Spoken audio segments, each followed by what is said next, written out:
ये सांसदों के लिए एक विशेष डिनर भी आयोजित किया था।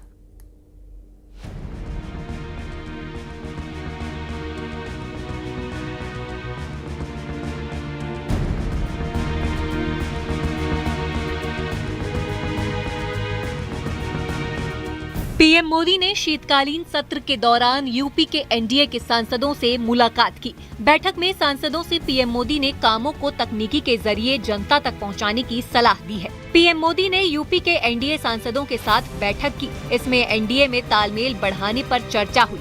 करीब 40 मिनट तक ये बैठक चली। इस बैठक में पीएम मोदी ने एनडीए सांसदों से सरकारी योजनाओं को जनता तक पहुंचाने को कहा। पीएम ने ये भी कहा कि कांग्रेस के एजेंडे में ना आए। हम मजबूत हैं, हम कामगार हैं, मजदूर हैं। आपके साथ संगठन को मजबूत करने के लिए दिन रात खड़े हैं। इससे पहले गुरुवार को पीएम मोदी का सांसदों के साथ डिनर हुआ था।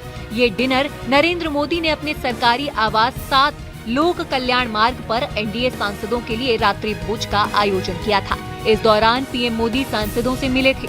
पीएम मोदी ने कल अपने आवास पर एनडीए सांसदों के लिए विशेष डिनर का आयोजन किया। इस डिनर में कई तरह की डिशेस परोसी गयी। संसद भवन में ही 9 दिसंबर को एनडीए संसदीय दल की बैठक हुई थी। इसमें भी पीएम मोदी शामिल हुए थे। इस दौरान सभी सांसदों ने पीएम मोदी का सम्मान भी किया था। सांसदों ने एनडीए नेताओं से कहा था कि भारत पूरी तरह रिफॉर्म एक्सप्रेस चरण में आ गया है, जिसमें तेज और नागरिक केंद्रित शासन बदलाव होंगे। Bureau report, news 18।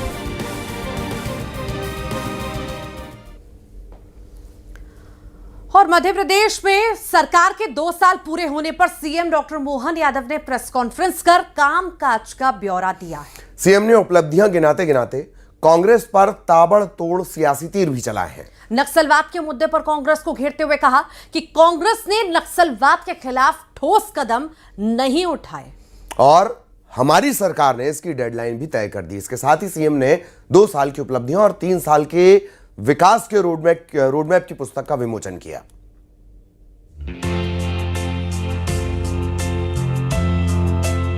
सरकार के 2 साल पूरे होने पर सीएम डॉक्टर मोहन यादव ने प्रेस कॉन्फ्रेंस कर 2 साल के कामकाज का ब्यौरा दिया। इसके साथ ही सीएम ने 2 साल की उपलब्धियां और आगामी 3 साल के विकास के रोड मैप की पुस्तक का भी विमोचन किया। सीएम डॉक्टर मोहन यादव ने प्रदेश सरकार की उपलब्धियां गिनाई।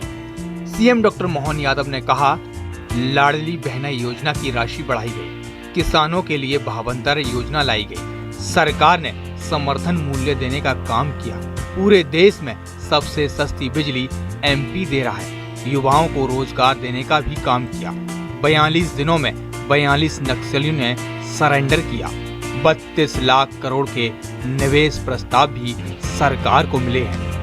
ओंकारेश्वर और पचमढ़ी के लिए हवाई सेवा शुरू की गई है। समय 2 साल का लगा, लेकिन ये काम भी इतना बड़ा रहता है कि 2 साल भी बहुत, अगर हम पीछे देखो तो बहुत लगते हैं, आगे देखो तो बहुत कम लगते हैं। तो ये इसीलिए हमने एक इसी के साथ पिछले इसी महीने से 2 साल की समीक्षा बीते कामों की और 3 साल के टारगेट। राज्य और केंद्र की सरकार दोनों जगह एक दल की सरकार थी, कांग्रेस की सरकार थी, केंद्र में भी और राज्य में भी। लेकिन इतनी बड़ी घटना के बाद में भी कोई ठोस रणनीति बने, योजना बने, इसका निराकरण हो। बड़े बड़े उद्योगपति आकर के कहते ग्वालियर में हम पहली बार आए, जबलपुर पहली बार आए। तो जब जबलपुर ग्वालियर तो आए, लेकिन सागर और नर्मदापुरम में भी और शहडोल में तो जो हमारा इस्पात का कारखाना टीएमटी सरिया वाले ने लगाया, वो अग्रवाल जी आकर बोलते कि मैं तो बिल्कुल पास का छत्तीसगढ़ का ही हूँ। ये एविएशन के प्रोजेक्ट अपने सबके सामने चल रहे हैं। ये उत्तराखंड में चलते थे 4 धाम के लिए, केदारनाथ, बद्रीनाथ, गंगोत्री, जमुनोत्री। अब तो उज्जैन ओंकारेश्वर क्यों नहीं हो सकते? वो शानदार चल रहा अपना। विकास के दावों पर कांग्रेस ने निशाना साधा है। कांग्रेस का कहना है, सरकार के दावे और हकीकत में जमीन आसमान का अंतर है। प्रदेश के किसान परेशान हैं, युवाओं को रोजगार नहीं मिल रहा है। और एमपी भी लोग कहते हैं कि अगर 10 घंटे से ज़्यादा गांव में बिजली दी तो सस्पेंड कर देंगे। दूसरा, खाद की लाइन में किसान की जान जा रही है, हार्ट अटैक हो रहा है, आत्महत्याएं कर रहे हैं किसान। तो ये सबसे बड़ा इशू किसानों का जो आज तक वो हल कर नहीं पाए। इन्वेस्टमेंट की बात हुई, बहुत सी मीट हुई, लेकिन धरती पर है कहाँ? आज मैं समझता हूँ जब आप बोले तो बताइए कितने इन्वेस्टमेंट आ गए। सरकार का अपना दावा है और कांग्रेस के अपने दावे हैं। 2 साल के कार्यकाल को सरकार बेमिसाल बता रही है, तो वहीं कांग्रेस सिर्फ कागजी दावे बता रही है। Bureau report, news 18।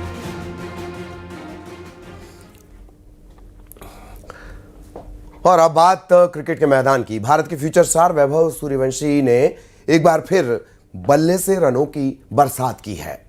इस बार अंडर 19 एशिया कप में यूएई के खिलाफ 171 रनों की पारी खेली है। इतने छक्के बरसाए कि कई रिकॉर्ड टूट गए।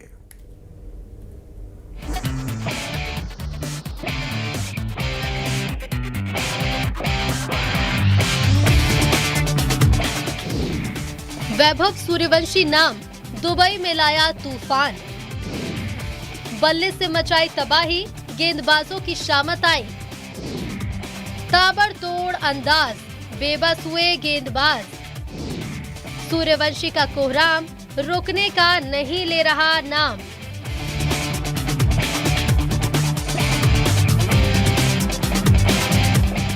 चौदह साल के वैभव क्रिकेट के नए सितारे बन गए हैं। उनका बल्ला अब रुकने का नाम नहीं ले रहा है।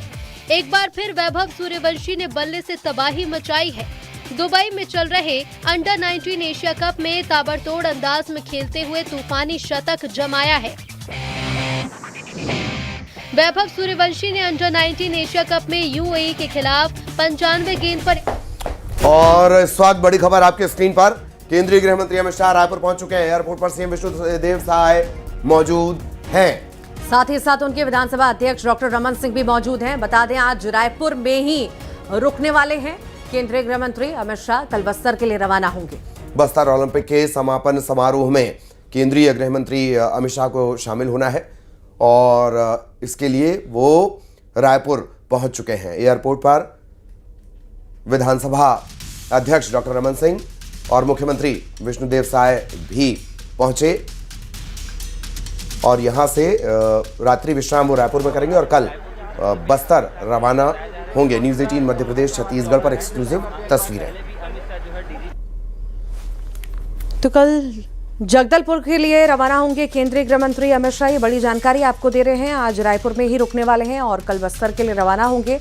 बस्तर ओलंपिक के समापन समारोह में शामिल होने के लिए पहुंच रहे हैं। उसके अलावा खास बैठकें भी होंगी। लगातार नक्सलवाद के खात्मे को लेकर के सक्रियता सरकार की ओर से भी है और बार बार जो सफलताएं मिल रही हैं उसके बाद आप खुद देखिए केंद्रीय गृह मंत्री का दौरा बेहद खास हो जाता है और जब जब वो ये दौरा करके जाते हैं उसके बाद कोई खास खबर भी सामने आती है। बड़े ऑपरेशन की तैयारी के बारे में भी जानकारी दी जाती है हर बार। उसके बाद हम देखते भी हैं बड़े ऑपरेशंस को अंजाम दिया जाता है और कहीं ना कहीं हौसला अफजाई के लिए भी केंद्रीय गृह मंत्री अमित शाह पहुंचते हैं। जवानों की हौसला अफजाई करते हैं, सरकार को भी हिम्मत बंधाते हैं।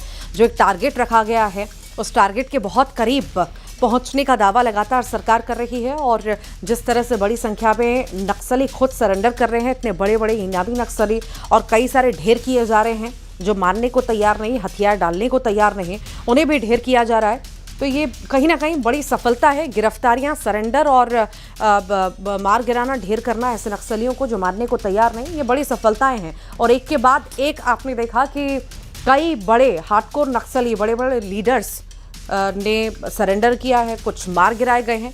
ये बड़ी सफलता और ये दर्शाता है कि वो दिन दूर नहीं, शायद जो लक्ष्य 2026 मार्च तक का रखा गया है उससे पहले ही इस लक्ष्य की प्राप्ति होती हुई शायद नजर भी आ रही है और दावा भी सरकार यही कर रही है। और न्यूज़ 18 पर केंद्रीय गृह मंत्री अमित शाह की पहली तस्वीर एक्सक्लूसिव इस वक्त आप देख रहे हैं। अमित शाह रायपुर पहुंच चुके हैं और आप देखिए उनका काफिला है तो यहाँ से रवाना हो रहा है और उनके स्वागत के लिए यहाँ पर डिप्टी सीएम के साथ साथ मुख्यमंत्री और विधानसभा के अध्यक्ष हैं, तमाम जो नेता हैं वो यहाँ पर मौजूद हैं और उनकी अगुवाई की गई है। और अभी देखिए ये जो काफिला है वो फिलहाल रवाना हुआ है जिसमें पुलिस विभाग के जो मुखिया है, डीजीपी अरुण देव गौतम वो यहाँ से रवाना हुए हैं। अब ये देखिए दूसरा काफिला आ रहा है। मैं राजेंद्र जी से कहूँगा कि वो दिखाएं कि कौन देखिए उनका जो ये काफिला है वो फिलहाल रायपुर माना एयरपोर्ट से यहाँ निकल रहा है। केंद्रीय गृह मंत्री 2 दिवसीय प्रवास पर छत्तीसगढ़ पहुँचे हैं और अभी यहाँ से वो सीधा निजी रिसोर्ट के लिए रवाना होंगे, वहाँ पर रात्रि विश्राम करेंगे। और आप देख सकते हैं पूरा काफिला है उनका नज़र आ रहा होगा। ये तस्वीर साफ तौर पर आप लोगों को दिखाई दे रही होगी कि ये काफिला है वो निकल